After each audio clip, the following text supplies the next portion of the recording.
Jadi kami dari kelompok 11 di sini akan mempresentasikan mengenai materi Sistem Informasi Manajemen, bab mengelola pengetahuan dan meningkatkan proses pengambilan keputusan.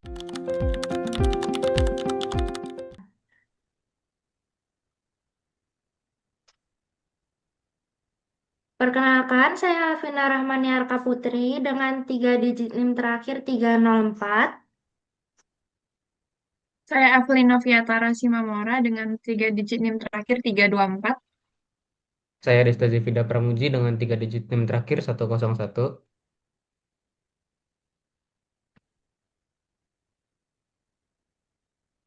Nah, jadi pertama kita ke mengelola kemampuan. Nah, mengelola kemampuan ini untuk mengubah informasi menjadi pengetahuan, maka perusahaan harus mengeluarkan sumber daya tambahan untuk menemukan pola, aturan, dan konteks di mana pengetahuan dapat bekerja. Nah, pengetahuan itu ada dua. Yang pertama ada explicit knowledge, yang artinya pengetahuan yang telah didokumentasi, dan implicit knowledge, yaitu pengetahuan yang belum didokumentasi.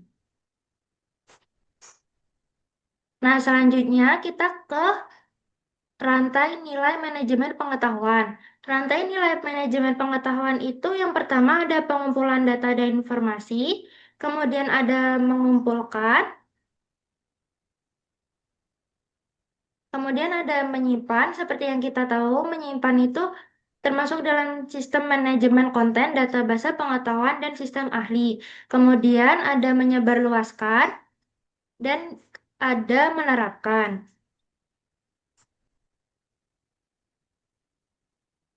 Lalu kita masuk ke tipe sistem manajemen pengetahuan. Tipe sistem manajemen pengetahuan itu yang pertama ada keseluruhan perusahaan, di mana ini tuh serbaguna, terintegrasi, dan usaha yang digunakan dalam perusahaan untuk mengumpulkan, menyimpan, mendistribusikan, dan menggunakan muatannya sebagai pengetahuan berbentuk digital. Kemudian ada sistem kerja pengetahuan, di mana workstation dan sistem khusus yang memungkinkan ilmuwan, teknisi, dan pekerja yang berkaitan dengan pengetahuan lainnya. Kemudian ada teknik kecerdasan. Ini adalah perangkat untuk menemukan pola-pola dan menerapkan pengetahuan terhadap keputusan dan domain pengetahuan. Lanjut ada ke teknik kecerdasan.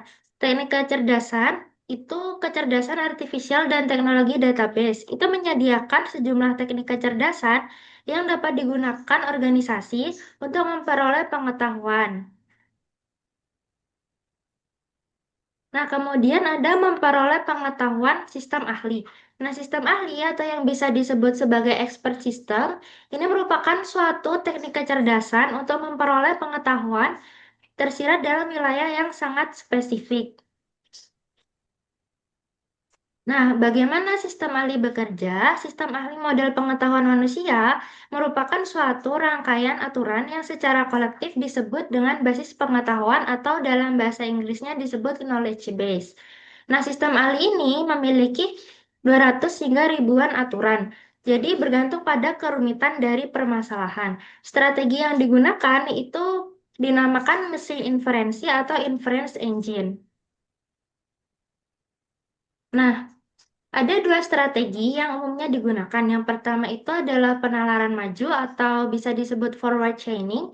Itu mulai dengan informasi yang dimasukkan oleh pengguna dan mencari informasi dalam basis pengetahuan untuk akhirnya mencapai keputusan. Kemudian yang kedua ada penalaran mundur atau backward chaining. Ini adalah strategi untuk mencari dalam basis pengetahuan, dimulai dengan hipotesis dan berlanjut dengan menanyakan pengguna pertanyaan tentang fakta tertentu sampai hipotesisnya itu disetujui atau tidak disetujui. Kemudian ada kecerdasan organisasional, penalaran berbasis kasus. Nah, pengetahuan organisasional ini ditangkap dan disimpan dengan menggunakan penalaran berbasis kasus. Dalam penalaran berbasis kasus atau bisa disebut case-based reasoning atau CBR, deskripsi dari pengalaman masa lalu seorang spesialis itu direpresentasikan sebagai contoh kasus. Nah, sistem ahli bekerja dengan menerapkan serangkaian aturan if, then, else yang diambil dari pakar. CBR itu sebaliknya mempresentasikan pengetahuan sebagai sederetan kasus dan pengetahuan ini terus-menerus dikembangkan. Nah, lanjut kita ke sistem logika fuzzi. Nah, fuzzy logic itu merupakan teknologi yang berbasis pada aturan yang dapat merepresentasikan ketidaktepatan dengan menciptakan aturan yang menggunakan perkiraan atau nilai yang subjektif. Kemudian ada pembelajaran mesin. Machine learning ini merupakan suatu kajian mengenai bagaimana program komputer dapat meningkatkan kinerja mereka tanpa pemrograman secara eksplisit. Nah, suatu mesin pembelajaran atau mesin learning ini mesin yang menyerupai manusia, jadi dapat mengenali pola-pola dalam data dan mengubah perilakunya yang didasarkan pada pengenalan pola-polanya, pengalaman atau pembelajaran sebelumnya yang disebut database.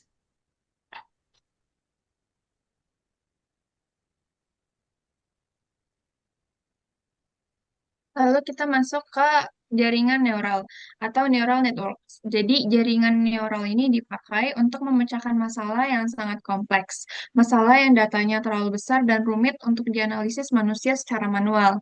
Jaringan neural itu bekerja dengan cara menemukan pola dan hubungan tersembunyi di dalam data dalam jumlah besar. Lanjut. Lalu ada algoritma genetika, yaitu kalau algoritma genetika itu cara kerjanya itu terinspirasi dari evolusi alam. Ia mencari solusi terbaik dari suatu masalah dengan cara memeriksa banyak sekali kemungkinan jawaban sekaligus, layaknya seleksi alam yang memilih individu paling kuat.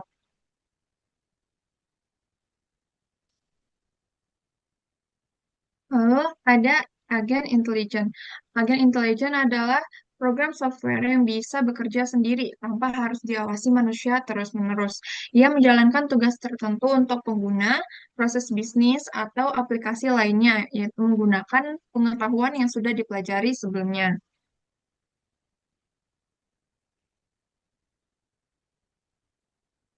Lalu kita masuk ke bagian berikutnya, yaitu bagaimana sistem informasi itu bisa membantu meningkatkan proses pengambilan keputusan dalam organisasi.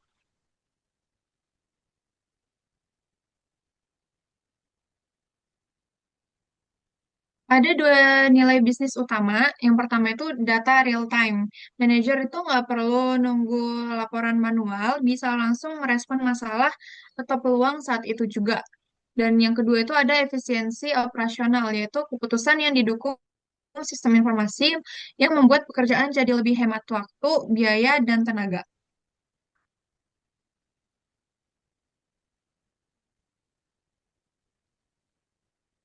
Lanjutan nilai bisnisnya, organisasi yang mengambil keputusan berbasis data bisa unggul dibanding pesaing yang masih manual.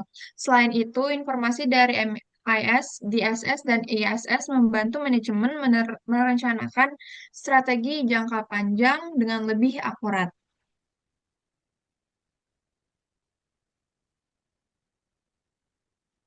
Ada tiga tipe keputusan dalam organisasi. Yang pertama itu keputusan terstruktur, yaitu rutin dan sudah ada prosedurnya. Lalu ada keputusan semi terstruktur, yaitu sebagian bisa diotomasi, tapi sebagian juga bisa dari kebutuhan penilaian manusia. Lalu yang terakhir adalah keputusan tidak terstruktur. Ini yang paling kompleks. Butuh wawasan dan evaluasi mendalam karena nggak ada jawaban pasti.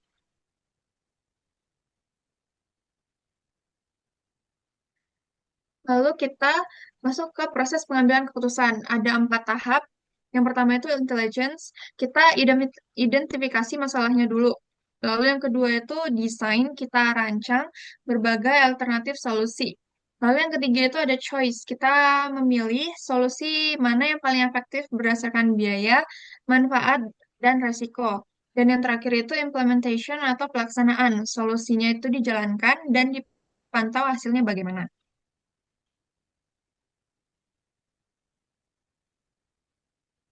Lalu kita masuk ke pengambilan keputusan otomatis berkecepatan tinggi dan intelijen bisnis. Di era modern, keputusan bisa dibuat otomatis oleh sistem komputer secara real-time tanpa campur tangan manusia.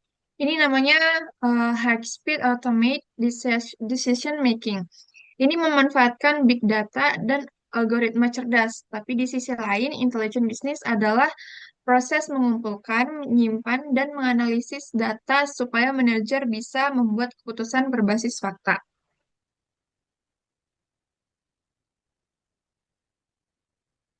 Lalu kita masuk ke pemasok intelligent business. Ada tiga pemain besar di pasar intelligent business. Yang pertama ada SAP dengan solusi terintegrasinya, Microsoft yang dominan di visualisasi data, dan ada pelaporan. Dan juga yang terakhir itu SAS yang diakui sebagai pemimpin dalam analitik bisnis.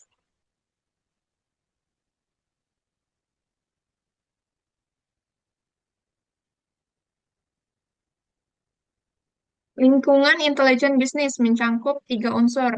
Yang pertama, lingkungan internal perusahaan. Itu tuh seperti data transaksi, MIS, dan DSS. Lalu yang kedua ada lingkungan eksternal, seperti pelanggan, saing, maupun regulasi dari pemerintah. Dan yang ketiga itu infrastruktur teknologi, seperti hardware, software, jaringan, dan basis data. Oke, selanjutnya ada intelijen bisnis dan kapabilitas analitis. Intelijen bisnis adalah penggunaan teknologi, data, dan alat analisis untuk mengumpulkan, menyimpan, serta mengolah data menjadi informasi yang bermanfaat bagi manajemen perusahaan. Lalu ada kapabilitas analitis. Kapabilitas analitis adalah kemampuan perusahaan memanfaatkan data dan analisis untuk memahami kondisi bisnis serta memprediksi peluang atau tantangan di masa depan. Oke, ada analitis prediktif. Analitis prediktif adalah metode analisis lanjutan yang memakai data historis, statistik, dan data mining untuk memprediksi tren, perilaku, atau kemungkinan yang terjadi di masa depan. Fungsi dari analitis prediktif yang pertama ada meningkatkan akurasi perencanaan dan pengambilan keputusan, lalu ada membantu mengantisipasi peluang dan ancaman lebih awal, dan yang terakhir memberikan keunggulan kompetitif berbasis data.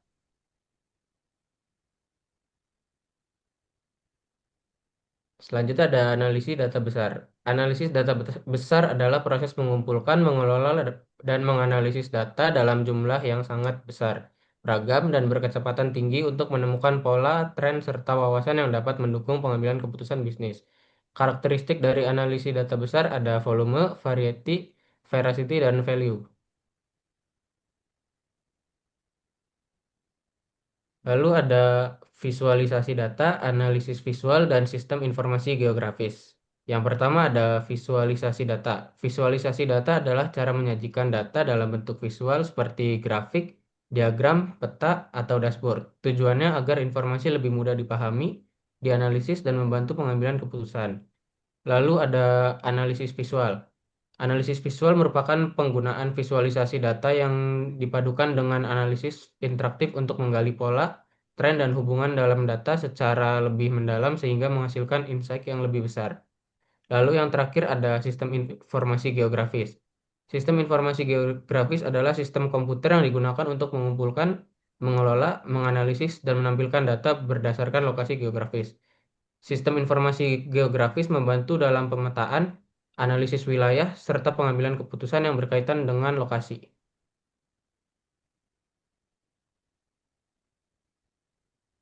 Selanjutnya ada strategi manajemen untuk mengembangkan kapabilitas BI dan BA. Yang pertama, kepemimpinan dan keselarasan strategi. Manajemen perusahaan harus memiliki visi yang berorientasi pada data. Penerapan BI dan BA perlu disesuaikan dengan tujuan bisnis agar dapat membantu meningkatkan daya saing perusahaan. Yang kedua ada infrastruktur dan kualitas data. Perusahaan perlu menyediakan sistem dan teknologi yang mendukung pengelolaan data. Data yang digunakan harus akurat, konsisten, aman, dan mudah diakses agar hasil analisis dapat dipercaya. Yang ketiga ada pengembangan sumber daya manusia. Karyawan perlu dibekali kemampuan analisis data, statistik, serta penggunaan alat BI atau BA. Pelatihan dan pengembangan kompetensi membantu perusahaan memanfaatkan data secara maksimal. Yang terakhir ada pemantauan dan evaluasi. Perusahaan harus melakukan pengawasan terhadap pengelolaan data dan mengevaluasi penerapan BI atau BA secara berkala. Hal ini penting untuk memastikan sistem tetap efektif dan terus berkembang sesuai kebutuhan bisnis.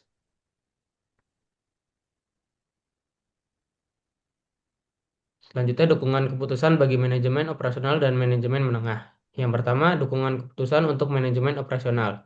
Manajemen operasional berfokus pada kegiatan harian organisasi dan keputusan yang bersifat terstruktur secara rutin. Sistem yang digunakan pada dukungan keputusan untuk manajemen operasional ada transaction processing system, yaitu untuk mencatat transaksi seperti penjualan, pembayaran, persediaan, dan gaji. Lalu ada laporan operasional rutin, laporan harian atau mingguan untuk pengendalian aktivitas. Yang kedua, ada dukungan keputusan untuk manajemen menengah. Manajemen menengah bertanggung jawab pada pengendalian, perencanaan taktis, dan evaluasi kinerja. Sistem yang digunakan pada dukungan keputusan manajemen menengah ada manajemen information system, yaitu untuk menghasilkan laporan ringkasan dari data operasional. Lalu ada decision support system, yaitu untuk membantu analisis masalah semi terstruktur untuk dengan model simulasi dan analitik. Yang terakhir ada Business Intelligence Tool Dashboard, OLAP, dan data mining untuk analisis kinerja.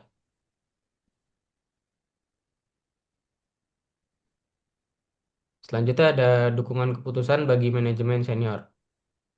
Dukungan kinerja bagi manajemen senior adalah sistem yang menyediakan informasi strategis untuk membantu pimpinan perusahaan dalam pengambilan keputusan penting. Informasi tersebut digunakan untuk menentukan tujuan, kebijakan, dan arah jangka panjang organisasi.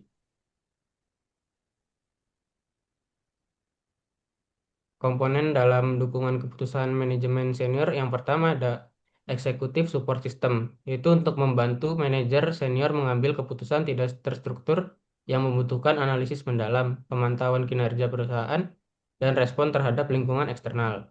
Yang kedua ada analisis data internal dan eksternal, yaitu ESS menggabungkan data dari sistem internal dengan informasi eksternal untuk memberikan pandangan holistik. Yang terakhir ada sistem pendukung keputusan kelompok. Sistem pendukung keputusan kelompok adalah sistem berbasis komputer interaktif yang digunakan untuk memfasilitasi penyelesaian masalah tidak terstruktur oleh sekelompok pengambilan keputusan yang bekerja bersama-sama. Fitur utamanya yang pertama ada anonimus, itu untuk mengurangi tekanan sosial atau dominasi pihak tertentu.